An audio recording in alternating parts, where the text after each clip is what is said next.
আপনারা যারা শিক্ষিত তারা হয়তো জানবেন যে 27 BCS এর যারা ক্যাডার হিসাবে শিক্ষক সরকারি কলেজের শিক্ষক হিসাবে সেই সময় সুপারিশপ্রাপ্ত হয়েছিলেন, একটি রাজনৈতিক কারণে তাদের শুধুই রাজনৈতিক কারণে বাদ দেওয়া হয়েছিল।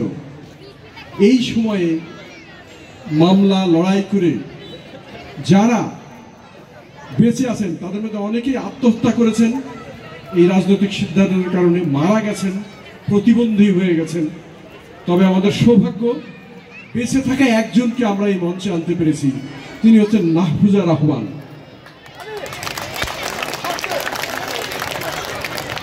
মঞ্চে উপস্থিত রয়েছেন। আপনাদের জন্য একটা বিশেষ খবর, সেটা হচ্ছে যে মানুষটি ক্লাস 3-তে পড়ার সময়, 3য় শ্রেণীতে পড়ার সময় তার মাকে হারাচ্ছেন, বাবাকে হারিয়েছেন। তার 5ম শ্রেণীতে পড়ার সময় তার মাকে হারিয়েছেন। তিনি একজন স্বশিক্ষিত কৃষি বিজ্ঞানী হয়ে উঠেছেন। তার আবিষ্কৃত 100 জাতের ধান রয়েছে। 100 জাতের কিরকম ধান, কোনোটা হয়তো খরায় টিকে থাকবে এরকম জাত হয়তো দেশে নেই, উনি বানিয়ে ফেলেছেন। কোনোটা হয়তো বেশি পানি হলে ডুবে যাবে না এরকম জাত তিনি আবিষ্কার করে ফেলেছেন। কোনোটা হয়তো চালের সাথে খুব সুগন্ধ আছে, মানে চিকন চাল কিন্তু সুগন্ধ নাই, উনি সেটাকে পরিবর্তন করে তার সাথে সুগন্ধি করে দিয়েছেন। তো মনে হয় তার যে কাজ, বাংলার দেশটাকেই তিনি একটা সুগন্ধি দেশ বানিয়ে ফেলেছেন। এইরকম মানুষ হচ্ছেন আমাদের নূর মোহাম্মদ ভাই। তার বাড়ি তানোরে, লেখাপড়া শেখার সুযোগ পাননি, একাই বিজ্ঞানী তিনি। এই সম্প্রতি কয়েক মাস আগে বাংলাদেশের প্রতিনিধি হয়ে নূর মোহাম্মদ গিয়েছিলেন মালয়েশিয়ায় কৃষি বিজ্ঞানীদের অনুষ্ঠানে এই নূর মোহাম্মদ বাংলাদেশের প্রতিনিধিত্ব করেছেন। আমাদের সৌভাগ্য, শুধু আমরা যারা লেখাপড়া শিখেছি তারাই দেশকে এগিয়ে নিচ্ছে এ কথা ঠিক নয়। যারা লেখাপড়ার সুযোগ পাননি, ছোটবেলায় বাবা মা হারিয়েছেন, এতিম হয়ে বেড়ে উঠেছেন, তারাও দেশের জন্য আমাদের চেয়ে অনেক বেশি অবদান রেখেছেন। সুতরাং এখানে মঞ্চে যারা বসে আছি আমরা, তারাই শুধু নয়, মঞ্চের নিচে যারা বসে আছেন এবং দাঁড়িয়ে আছেন, এদের সবার জন্যই একটা করতালি দেবেন আপনারা।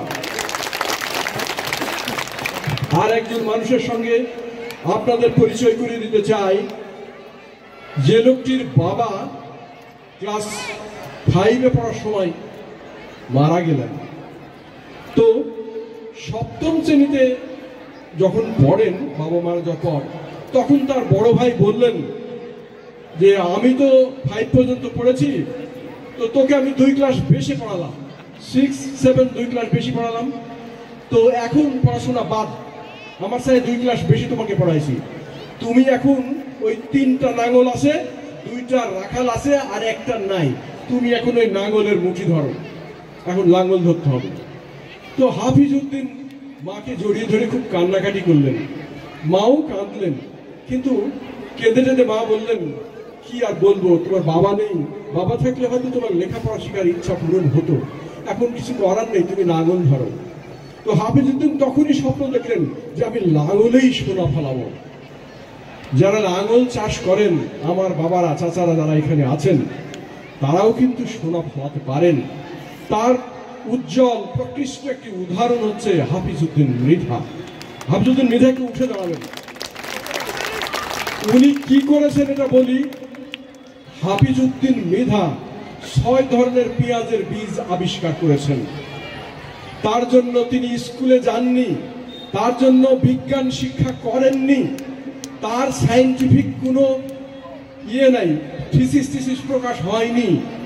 হাফিজ উদ্দিন জীবন থেকে পাওয়া জ্ঞান থেকে, মাটি এবং ফসল থেকে পাওয়া জ্ঞান থেকে, প্রকৃতি থেকে পাওয়া জ্ঞান থেকে এই নতুন পেঁয়াজের 6টি জাত আবিষ্কার করেছেন। এগুলোর তিনি মজার নামও দিয়েছেন। কোনোটার নাম সম্রাট, কোনোটার নাম রেশমা। রেশমা মানে রেশমা গোল্ড একটার নাম। রেশমা মানে ওনার স্ত্রী সদ্য মারা গেছেন, তার স্ত্রীর নামে এই জাতের নামকরণ করেছেন। এরকম 6টা জাত তিনি উদ্ভাবন করেছেন। শুধু উদ্ভাবন করাই ব্যাপার না, ব্যাপারটা হচ্ছে যেটা সবচেয়ে গুরুত্বপূর্ণ, সেটা হচ্ছে বাংলাদেশের মোট 1,500 মেট্রিক টন পেঁয়াজের বীজের প্রয়োজন হয় প্রতি বছর।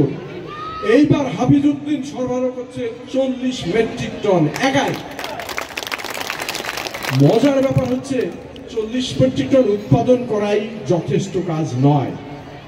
বাংলাদেশের 14টা জেলায় হাফিজউদ্দিনের বীজ ছাড়া আর কারো বীজের খাওয়া নাই।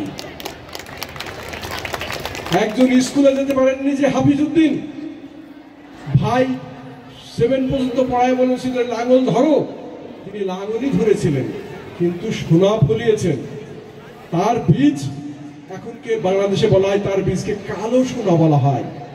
তার খামার ঠাকুরগাঁয়ে, তার খামার চাঁপাইনবাবগঞ্জে, তার 350 কন্ট্রাক্ট ফার্মার আছে। তিনি সারা বাংলাদেশের বলতে পারেন ফরিদপুরে যেখানে সবচেয়ে বেশি পেঁয়াজ হয়, সারা বাংলাদেশের পেঁয়াজ বীজের নেতৃত্ব দিচ্ছেন স্কুলে যেতে না পারা একজন মানুষ, হাফিজউদ্দিন। তাহলে এদেশ কার?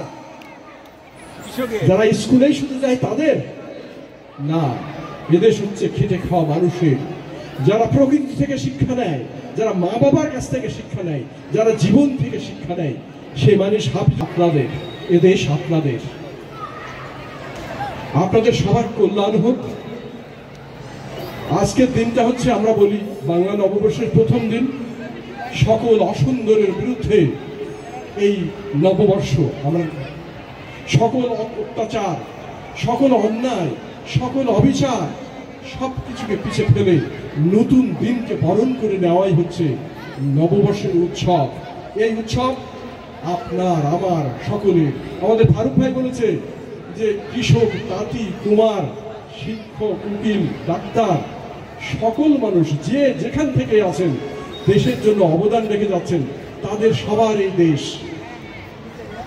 তো আজকে এই দিনে উপলক্ষে নজরুল বলেছিলেন, বাঙালিরা সবাই ঐক্যবদ্ধ হয়ে যেদিন বলতে পারবে বাঙালি বাংলা, সেদিন তারা অসাধ্য সাধন করে ফেলবে।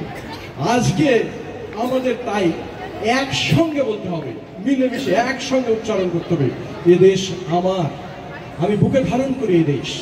এ দেশটা সবাই যদি হাফিজউদ্দিনের মতো বুকে ধারণ করতে পারেন, আমেরিকার থেকে যে বীজ নিয়ে আসা হয় একটা কোম্পানি, সেই বীজ হাফিজউদ্দিনের বীজের কাছে টেকে না। অন্য দেশ থেকে যে বীজ আমদানি করে নিয়ে আসে হাইব্রিড কোম্পানিগুলো, সেই বীজ হাফিজউদ্দিনের বীজের কাছে টেকে না। তাহলে দেশকে গড়বে কারা? দেশকে আমরাই গড়ব। যে স্কুলে যেতে পারেনি সে মন খারাপ করবেন না। যে ছেলে এখনো শিশু আছো, তোমরা বাবা মায়ের কথা শুনবে, তাহলে নিজের জীবন যেভাবে গড়তে পারবে, এই দেশটাকেও গড়তে পারবে। আসলে এক কথায় আমি বলতে চাই, আমার বক্তব্য শেষ করতে চাই, সবাইকে মানুষ হতে হবে। আমাদের ব্রতচারী আন্দোলনের জনক গুরু সদাই দত্ত বলেছেন, মানুষ হ, বিশ্ব মানুষ হবি যদি, শাশ্বত বাঙালি হয়। তাহলে আমাদের মানুষ হতে হলে বাঙালি হতে হবে। আর বাঙালির এই অনুষ্ঠান, এই পয়লা বৈশাখ সকল মানুষের এই অনুষ্ঠান। কারণ আমার দেশের মানুষ আমার কাছে সেরা, আমার অঞ্চলের মানুষ আমার কাছে প্রিয়। সেই সূত্রে আমি বলবো যে সব মানুষ এখানে নিচে যারা দাঁড়িয়ে আছেন, সবাই আমার প্রিয় মানুষ, এরা বাংলাদেশের সেরা মানুষ। আপনাদের উদ্দেশ্যে এখন একটু অন্যভাবে লেখা আমি একটু পড়বো, 1 মিনিট লাগবে। এখন একটা জিনিস আপনারা খেয়াল করে দেখছেন যে এই অনুষ্ঠানের প্রধান অতিথি একজন মেয়ে, একজন মা। অনুষ্ঠানের বিশেষ অতিথি নাওফুজা রহমান, একজন মেয়ে, একজন মা। এই উপজেলার ইউনো শাম্মী আক্তার, একজন মেয়ে, একজন মা। চারঘাট উপজেলার ইউনো একজন মেয়ে, একজন মা। রাজশাহী জেলা প্রশাসক একজন মেয়ে, একজন মা। রাজশাহীর পুলিশ সুপার, এসপি একজন মেয়ে, একজন মা। কিন্তু আপনারা খেয়াল করে দেখবেন যে আমরা মেয়েদের একটু কম গুরুত্ব দিয়ে থাকি।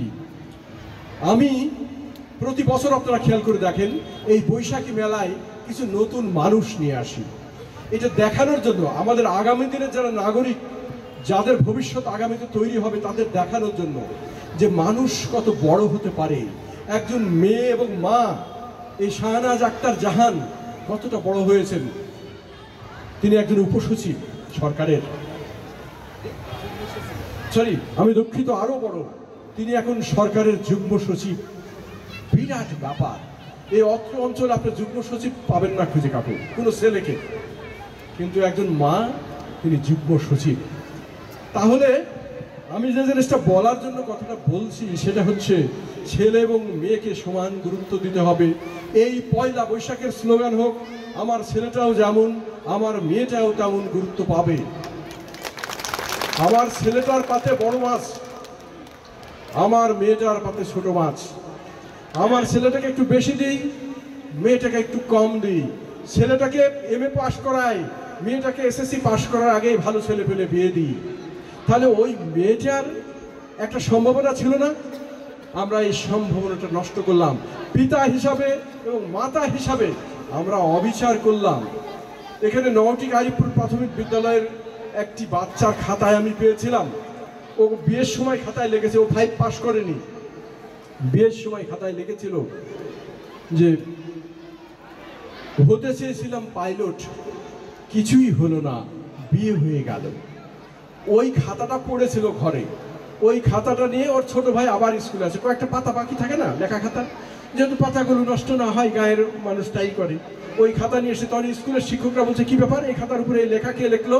হতে চেয়েছিলাম পাইলট, কিছুই হলো না, বিয়ে হয়ে গেল। তো ওই খাতা আমাকে নিয়ে এসে দিল। তো আমার বুকের মধ্যে চটচট করে উঠলো। যে আমি হেডমাস্টারকে জিজ্ঞেস করলাম, হেডমাস্টার বললো না, ও ছাত্রী অত ভালো ছিল না পাইলট হওয়ার মতো।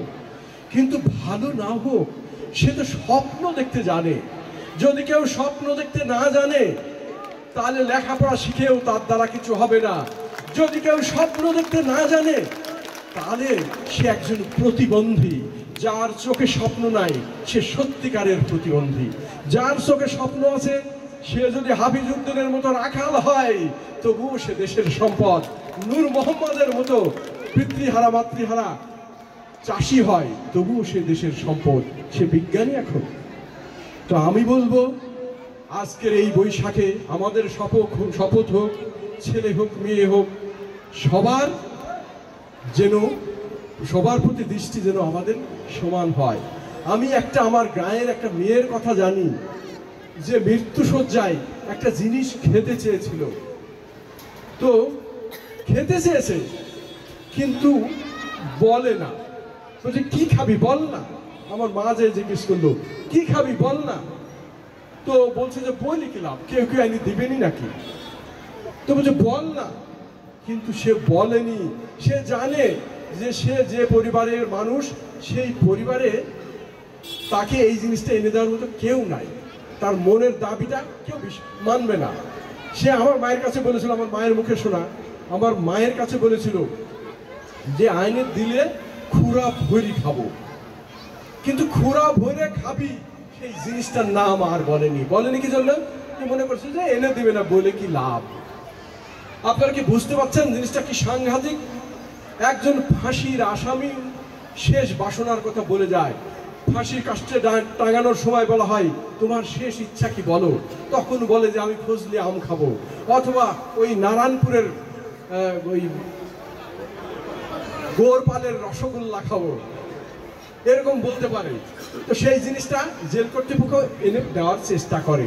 তাহলে ফাঁসির আসামি মনের শেষ ইচ্ছা বলতে পারে, কিন্তু আমার গায়ের একটা মেয়ে বলতে পারলো না মরবার আগে যে সে কি খেতে চায়। হাই রে অসহায় একটা মেয়ে, কতটা অসহায় আমাদের একবার চিন্তা করতে হবে, আমাদের একটু ভাবতে হবে, মনে করতে হবে। মেয়ে যুগ্ম সচিব হতে পারে, মেয়ে প্রধানমন্ত্রী হতে পারে, মেয়ে বিরোধী দলীয় নেত্রী হতে পারে। তো সুতরাং চিন্তা ভাবনায় আমরা যে কতটা পিছিয়ে আছি, আজকের এই উৎসব থেকে ওই কথাটাই আমি একটু ঘুরিয়ে লিখলাম এইভাবে। আজকের ঝলমলে কচি পাতার লাবণ্যে লাবণ্যে লেখা আমার গ্রামের সেই মেয়েটির নাম, যে মেয়েটি মরবার আগে বলেছিল আমার খুব খেতে ইচ্ছে করছে, কিন্তু কিছুতেই বলেনি কি খেতে ইচ্ছে করছে। শেষ সময়ে শুধু বলেছিল, বলে কি লাভ, বললেই কি কেউ এনে দেবে? এখনো অনেক মেয়ে বেঁচে আছে কিন্তু বলতে পারে না। তারা শুধু বলে, বললেই কি কেউ আমায় এনে দেবে?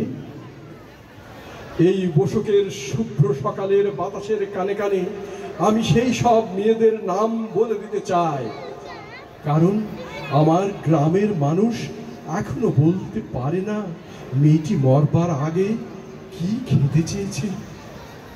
এর চেয়ে দুঃসংবাদ আর কিছু হতে পারে না। তবে এখনো তৃণে আছে প্রাণ, সাগরে আছে জল, বাতাস বয়ে আনতে পারে আগুনের ঢেউ। বুকের ভেতরে চাপা পড়া খবর নিয়ে অনবরত বের হচ্ছে বাতাস। সেকেন্ডে সেকেন্ডে বাতাস থেকে বাতাসে ছড়িয়ে পড়ছে সব গোপন কথা। অথচ গ্রামের পুরুষেরা ভুলে যাওয়ার ভান করে থাকে। তারা একদিন মায়ের পেট থেকে জন্মগ্রহণ করেছিল। এই বসকের ঝলমলে কচি পাতার লাবণ্যে লাবণ্যে লেখা হোক সেই মেয়েটির নাম। এই বৈশাখী মালার সাজ বাতাসার শখের হাঁড়িতে লেখা হোক সেই মেয়েটির নাম, যে কিনা মরবার আগে বারবার চেষ্টা করেও বলতে পারেনি কি ছিল তার শেষ বাসনা। ফাঁসির আসামিও শেষ ইচ্ছের কথা বলতে পারে, শুধু পারে না আমার গ্রামের মেয়েরা। ধন্যবাদ।